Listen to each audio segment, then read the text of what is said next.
Kamusta po kayong lahat? Ako si Dr. Renato Bagani. Salamat sa inyong suporta. Umabot na sa 100,000 subscribers ang aking channel. Isa itong malaking motibasyon para sa akin na gumawa ng mas makabuluhang mga video na makikinabang sa inyong lahat. At ngayong araw, ating susuriin ang paksa tungkol sa pagpapanatili ng kabataan ng balat gamit ang mga likas na sangkap.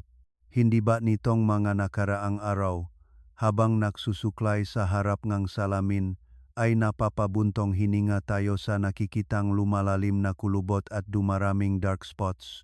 Ang mga bakas na ito ay hindi lamang tanda ng paglipas ng panahon kundi patunay din ng mahabang panahon ng pagpapagod at sakripisyo. Maraming taon ng paghihirap, pagsasakripisyo para sa pamilya at pag-alala para sa ating tahanan. Maraming nagmensahe sa akin, nagpapahayag ng kanilang kalungkutan, ngunit nag-alangan namang magpunta sa spa o beauty clinic dahil sa gastos, takot sa mga makina at sakit, o baka gumamit lang ng maling produkto na magdulot ng masamang epekto. Lubos kong naunawaan ang inyong nararamdaman. Ngunit nga mahal kong kababayan, huwag po tayong sumuko agad. Dito sa video na ito, ipapamahagi ko sa inyo ang isang napakabisang paraan para magpabatang balat, napakaligtas, at napakamura pa, gamit lang ang mga sangkap mula sa sarili nating kusina. Ang sikreto na ito ay makakatulong upang ang balat, kahit pa sumapit na sa edad na 50, 60 o 90, ay manatiling makinis at malinaw. Ito ay walang iba kundi ang isang napakapamilyar na likas na sangkap, ang kamatis. Marahil ay nagtataka kayo, paano makakapagbabura ng mga bakas ng panahon ang isang maliit na kamatis. Mga kaibigan, napatunayan na nga aham na sa likod ng manipis at pulang balat nito ay matatagpuan ang napakaraming sustansya na lumalaban sa pagtandang balat. Ang unang sikretong sandata na kailangan nating banggitin ay ang lycopene. Ito ay isang napakalakas na natural antioxidant. Kapag naabsorb ngang balat, bumubuo ito ngang isang hindi nakikitang panangga na lumalaban sa mga free radicals at nagpoprotekta sa balat mula sa nakakapinsalang sinangang araw. Hindi pa diyan natatapos, mga kaibigan. Ang pinakamahalaga ay ang saganang vitamin C na matatagpuan sa prutas na ito. Ito ay parang isang energy booster na pumapasok sa epidermal layer, direktang gumigising sa katawan upang makagawang bagong collagen. Ang collagen na ito ang siyang magpupuno sa mga malalim na kulubot, magpapahigpit sa balat na nanghihina.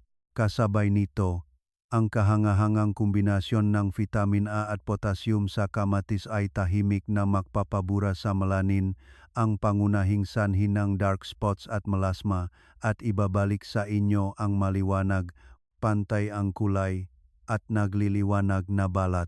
Napakaganda ang kamatis, ngunit marami sa inyo ang nagsasabi sa akin, bakit ako naghihiwalang kamatis at idinidikit sa mukha, pero hindi naman gumaganda ang balat ko. Mga kaibigan, ang dahilan ay kung kamatis lamang ang gagamitin, napakahirap para sa mga sustansya na tumagos ng malalim. Upang lubos na may saaktibo ang kapangyarihan nito sa pagtanggal ng kulubot at pagpapaputi, kailangan nating pagsamahin ito sa iba pang likas na sangkap. At bago ko ibunyag ang sikreto na ito, huwag kalimutang i-like ang video na ito at matsi. Ang inyong suporta ang pinakamalaking inspirasyon para sa akin. Maraming salamat po. Ngayon mangyaring ihanda ang isang maliit na notebook at panulat o ipasafe sa inyong mga anak o apo ang video na ito. Dahil ang tatlong resipe na magbibigay ng kumpletong solusyon sa dark spots, malalim na kulubot, at malubay na balat ay mangangailangan ng tamang sukat at paraan ng paggawa. Simulan na natin. Ikalawang bahagi. Tatlong resipe para sa pagpapabata gamit ang kamatis. Resipe 1. Kamatis at pulot pukyutan. Ang formula sa pag-hydrate at pagtanggal ng kulubot. Mga kaibigan, sa edad na 50,60, ang ating balat ay parang tuyong lupa dahil sa matinding kakulangan ng tubig. Kung mas tuyo ang balat, mas madaling lumitaw ang mga kulubot at crow's feet. Kaya naman, ang unang resipe na ibinabahagi ko ay ang perpektong kombinasyon ng kamatis at purong pulot pukyutan. Ang pulot puyutan ay kinikilala sa medisina bilang isang napakagandang natural na moisturizer na may kakayahang sumipsip at magpanatili ng kahalumigmigan sa balat. Kapag pinagsama sa saganang vitamin C sa kamatis, makakagawa tayong maskara na magpapakinis at magpapabuhay sa bawat tuyong selulang balat. Upang magawa ang kahangahangang resipe na ito, napakasimpel lamang ngang paghahanda ngang sangkap, kailangan lang natin ngang kalahating hinong na pulang kamatis.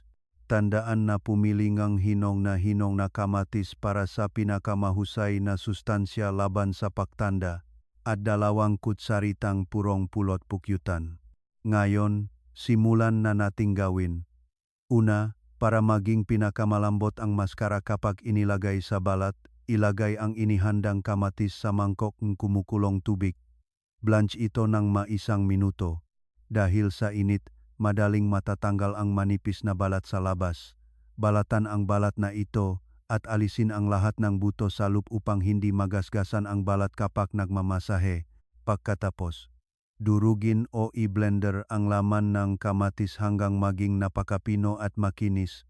Susunod, ilipat ang dinurok na kamatis sa isang maliit na mangkok at ilagay ang inihandang purong pulot pukyutan.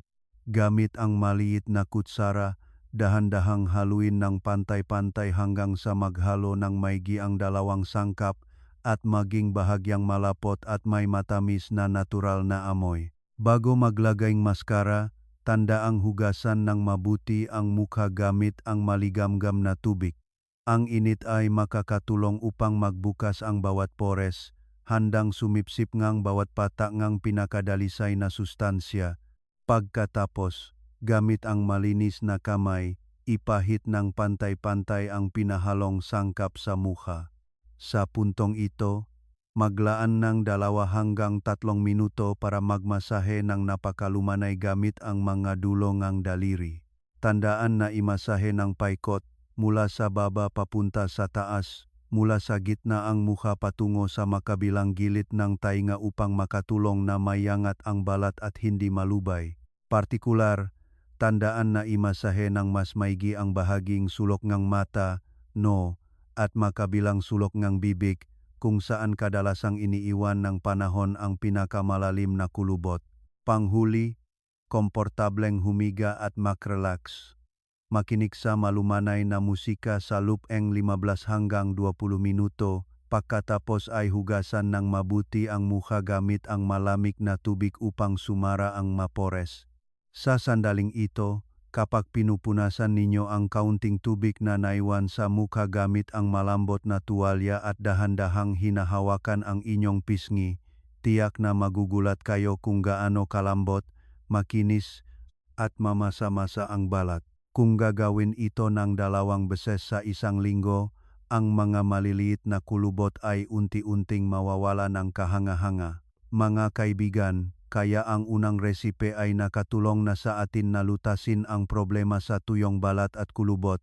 Ngunit kung nalulungkot kayo at nahihiya dahil sa mga madilim na dark spots, malalim na melasma sa pisngi, huwag palampasin ang ikalawang resipe na ito.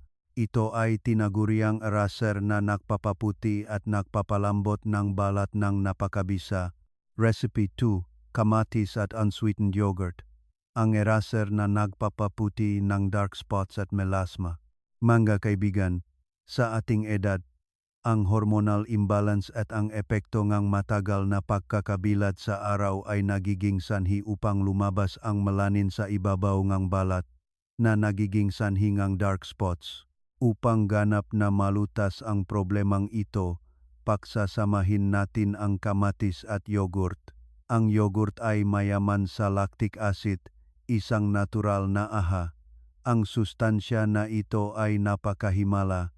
Nakakatulong ito upang palambutin at alisin ang matigas, magaspang na layering balat sa ibabaw ng banayad nang hindi nagpapabakpak o nagpapapayat nege balat tulad nege mege chemical. Kapag malinis na ang madilim na patay na balat, ang lycopene na nagpapaputi mula sa kamatis ay sisingit, tatagos ng malalim sa dermis upang pigilan ang melasma at puksain ang dark spots mula sa loob. Para sa paghahanda ng mga sangkap upang magawa ang dark spot eraser na ito, mangyaring ihanda ang kalahating hino na pulang kamatis at 2 kutsarang yogurt. Sa hakbang na ito, bigyan ng espesyal na atensyon na bumili ng unsweetened na yogurt dahil kung gagamitin ng may asukal, lilikha ito ng masamang kapaligiran na hindi maganda para sa nakakaedad na balat. Paraan ng paggawa at paggamit. Una, blanch ang kamatis sa kumukulong tubig tulad ng unang resipe upang balatan at alisin ang lahat ng buto. Pagkatapos, pigain upang makakuhang eksaktong 2 kutsarang katas at ilagay sa isang maliit na mangkok. Susunod, ilagay ang unsweetened yogurt ng direkta sa mangkok ng katas. Sa puntong ito, kailangan lang ninyong gumamit ng kutsara upang haluin ng pantay-pantay hanggang sa ganap na magalo ang pinahalong sangkap. Kapag handa na ang maskara, mahalaga rin ang hakbang nga paglalagay sa balat. Tandaan na hugasan ng malinis ang mukha gamit ang maligamgam na tubig, patuyuin ang mukha gamit ang tuwalya, pagkatapos ay gamit ang malinis na kamay, ipahid ng pantay-pantay ang pinahalong sangkap sa buong mukha. Lalo na, maglagay ng mas makapal na layer sa mga bahaging balat na may matinding melasma o dark spots tulad ng makabilang pisngi, noo o maging sa likod ng inyong kamay. Pagkatapos magpahid, humiga at magpahinga, iwanan ang maskara sa balat ng mga 20 minuto. Habang nahihintay, medyo mamumuo ang pinahalong sangkap. Kung maramdaman ninyo ang bahagyang pangingilig, huwag mag-alala. Iyon ay senyales na ang lactic acid sa yogurt ay pumapasok at naglilinis ng malalim sa bawat pores. Pagkatapos ng 20 minuto, hugasan ng mabuti ang mukha gamit ang malamig na tubig. Gawin ang resipe na ito ng regular 2 hanggang 3 beses sa isang linggo. Pagkatapos ng 1 buwan, magugulat kayo sa makikitang paglahong ng dark spots. Ang kulaing balat sa buong mukha ay magiging maliwanag, pantay ang kulay at kulay rosas, puno ng sigla. Ang inyong balat sa puntong ito ay parang nabigyan ng bagong balat, mas maliwanag at mas bata. Ang 2 resipe na ito ay kahanga-hanga, hindi ba, mga kaibigan? Unti-unting nawawala ang dark spots at unti-unting kumikinis ang mga mababaw na kulubot. Ngunit alam ko na sa mga balat na sumapit na sa edad na 60,70, lubhang nabawasan na ang elasticityng balat at nagsisimula ng lumubay ang mga facial muscles. Kailangan natin ng mas malakas at mas espesyal na pampalusog upang maibalik at mayangat ang mga facial muscles. Halina't samahan ninyo ako sa 3 resipe, ang ginintuang sikreto para sa walang edad na balat, espesyal na anti-aging. Resipe 3, kamatis, olive oil o vitamin E, malalim na pagbabalik ng sigla, pagangat ng balat para sa edad 70. Habang tumatanda tayo, ang barrier ng balat, ang natural lipid layer, ay naubos, na nagiging sanhi upang mawalan ng elasticity ang balat, maging malubay at bumaba.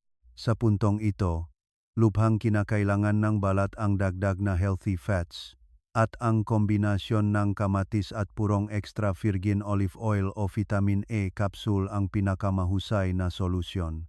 Ang dahilan kung bakit epektibo ang kombinasyong ito ay dahil nagbibigay ang olive oil at vitamin E ng healthy fats na nakatulong na buuin muli ang barrier ng balat at punan ang mapuwang sa pagitan ng mga selula. Kapag naghalo sa mga mineral sa kamatis, bumubuo sila ng isang layer na bumabalot, nag-aangat sa mga facial muscles, at lumalaban sa bigat ng panahon na nakakatulong upang hindi na maging malubay ang balat. Para sa paghahanda ng mga sangkap, ihanda ang kalahating hinok na kamatis, 1 kutsaritang purong olive oil. Kung walang olive oil sa inyong kusina, maaari kayong bumiling vitamin E kapsule sa botika. Ihanda ang 2 kapsule, sapat na ang dosage. Paraan ng paggawa at paggamit. Sa bahaging ang paggawa, gawin pa rin ang katulad na paraan ng paghahanda tulad ng unang resipe. Iyon ay blanch sa kumukulong tubig upang madaling balatan ang manipis na balat. Aalisin ang lahat na gabuto upang hindi magasgasan ang balat kapag naglalagay. Pagkatapos, durugin o i-blender ang laman ng kamatis hanggang maging napakapino at makinis. Sunod, dahan-dahang ilagay ang olive oil sa dinurog na kamatis. Kung gagamit ng vitamin A, hiwain ang panlabas na balat gamit ang gunting. Pagkatapos ay pigain ang malinaw na likido sa loop at ilagay sa mangkok. Dahil naghahalo tayo ng katas ng prutas at oil, mangyaring gumamit ng maliit na kutsara upang haluin ng pantay-pantay, mas matagal kaysa sa karaniwan upang ganap na maghalo ang dalawang sangkap, na bumubuo ng isang malapot na pinahalong sangkap. Susunod, hugasan ng malinis ang mukha gamit ang maligamgam na tubig upang magbukas ang mapores. Gamit ang malinis na kamay, ipahid ng pantay-pantay ang pinahalong sustansya sa buong mukha. Tandaan na ipahid ng pababa hanggang sa bahaging leg din, dahil ang manipis na balat sa leg ang siyang malinaw na nagpapakita ng edad na kadalasang nakakalimutan natin. Sa recipe na ito lamang, upang makamit ang pinakamahusay na epekto sa pag-angat ng balat, kailangan ninyong pagsamahin ito sa mapagalaw ng masahe na nag-angat ng balat. Napakasimple lang. Gamit ang madulong ang daliri, dahan-dahang imasahe ang balat, dahan-dahang imasahe mula sa baba patungo sa tainga, pagkatapos ay mula sa makabilang gilid ng ilong papunta sa sentido. Ang paggalaw nege masahe na ito na laban sa pagtanda ay magpapasigla sa sirkulasyon nege dugo, magdadalang sustansya ng malalim sa dermis, at makakulong na muling hubugin ang mga lumubay na muscle. Pagkatapos magmasahe ng mga 3 minuto, humiga at mag-relax, iwanan ang maskara sa balat ng 15 minuto pa. Pagkatapos ang oras, gumamit ang tuwalya na ibinabad sa maligamgam na tubig, pigain, pagkatapos ay punasan ng malinis at banayad ang maskara. Panghuli, banlawan muli ang mukha gamit ang malamig na tubig upang i-lock ang lahat ng sustansya sa balat. Pagkatapos punasan ang mukha, mararamdaman ninyo ng malinaw na mas matatag ang inyong balat, may elasticity, at natural na makinis at malusog. Kung patuloy ninyong mamahalin ang inyong sarili, gagawin ito ng regular 2 beses sa isang linggo, kahit ang malalim na kulubot sa noo sa makabilang sulok ng bibig ay mapapabuti ng malaki. Ang balat, kahit pa sumapit na sa edad na 70, ay ganap na makakabalik ang sigla at ganda tulad noong kabataan, ngunit makaibigan, mahirap na ang pagpapaganda, mas mahirap pa ang pagpapanatili ng resulta. Marami na ang matagumpay na gumamit ng 3 resipe sa itaas ngunit hindi sinasadyang nakakamali na nagiging sanhi upang bumalik sa pagiging maitim ang balat, kaya huwag na huwag ninyong isara ang video. Mangyaring maglaan ng ilang minuto pa upang tandaan ang 3 mahahalagang tip na ito na magiging susi sa pagprotekta sa inyong balat at sa resulta ng inyong pagpapabata. Ikatlong bahagi, mga paalala at ginintuang payo mula sa doktor. Una, huwag kalimutang protektahan ang balat mula sa sikat nga araw. Mga kaibigan, pagkatapos nating maglagay ng maskara, lalo na ang resipe na may yogurt, ang lumang, madilim na patay na selula ay naalis na nagbibigay daan sa mas bata at mas makinis na balat. Sa puntong ito, napakadaling masunok ang balat. Kung magiging pabaya kayo at hindi magtatakip, sasalakayin ng UV rays mula sa araw ang balat na magiging sanhi upang maging maitim muli ang balat o mas maging matingkat pa ang melasma. Kaya, ang taos puso kong payo ay gumamit ng maskara sa gabi bago matulog. Sa umaga, kapag may lakat, tandaang magsuot ng sombrero na may malawak na brim, magsuot ng maskara ng maigi, at pinakamaganda, sanayin ang sarili na maglagay ng manipis na layer ng sunscreen na angkop sa inyong edad. Ikalawa, laging subukan muna. Bagamat napakaligtas ngang kamatis, magkakaiba ang reaksyon ngang bawat individual. Sa mga may napakasensitibong balat, bago ilagay sa mukha, maglagay ng kaunting pinahalong sangkap sa manipis na balat sa pulso o sa likod ng tainga, maghintay ng mga 15 minuto. Kung walang pangangati o pamumula, maaari na ninyong gamitin ito ng may kumpiyansa sa mukha. Ikatlo, ang pagtitiyaga ang susi. Ang pagpapaganda gamit ang likas na sangkap ay hindi kailanman magbibigay ng magic na magpapaputi at magpapakinis sa loob lamang ng 1 o 2 gabi tulad ng mga halo-halo na cream na may nakakapinsalang kemikal sa labas. Kailangan nito ng pasensya. Ituring ang 20 minutong paglalagay ng maskara araw-araw bilang mahalagang tahimik na oras para magpahinga ang inyong sarili.